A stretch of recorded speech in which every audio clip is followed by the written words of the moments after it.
La deuxième erreur que j'ai faite, c'est de ne pas avoir, dans un premier temps, adressé une niche. Donc au départ, j'écrivais sur mon quotidien, j'écrivais sur tout ce que je rencontrais au quotidien, ce que j'avais comme défaites, comme échecs, comme succès. Donc c'est très bien, mais ça ne permet pas aux prospects, donc aux clients, de s'identifier, de savoir sur quel marché je suis. J'ai aussi fait une erreur concernant la fréquence de publication. C'est-à-dire que quand j'étais inspirée, quand je sentais l'inspiration, j'écrivais, et quand il n'y avait pas d'inspiration, ben en fait, je ne publiais pas. Alors que, en fait, lorsqu'on se lance dans une stratégie de marketing digital, il faut vraiment prendre le temps, réserver un temps pour écrire, pour produire des posts et produire des articles. Et une autre erreur, comme je vous l'avais dit au tout début, c'est que je me suis lancée et j'étais pas forcément préparée. Donc, l'idée là, c'est que je vous partage vraiment ce qui m'aide maintenant à pouvoir rattraper ces erreurs et booster en fait le business. Parce que j'ai obtenu des résultats, mais ces résultats, je les ai obtenus, ils auraient été plus facilement atteignables avec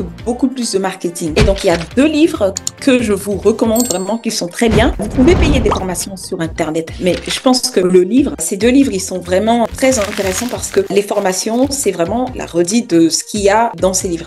Le premier livre que je vous propose, c'est L'art et le business de l'écriture en ligne. Donc, c'est de Nicolas Cole. Et le deuxième livre, c'est Comment faire des millions avec vos idées. Donc, en fait, ces 2 livres vont vous permettre de pouvoir écrire, apprendre les bases de l'écriture. Moi, concrètement, c'est ce que je suis en train de faire.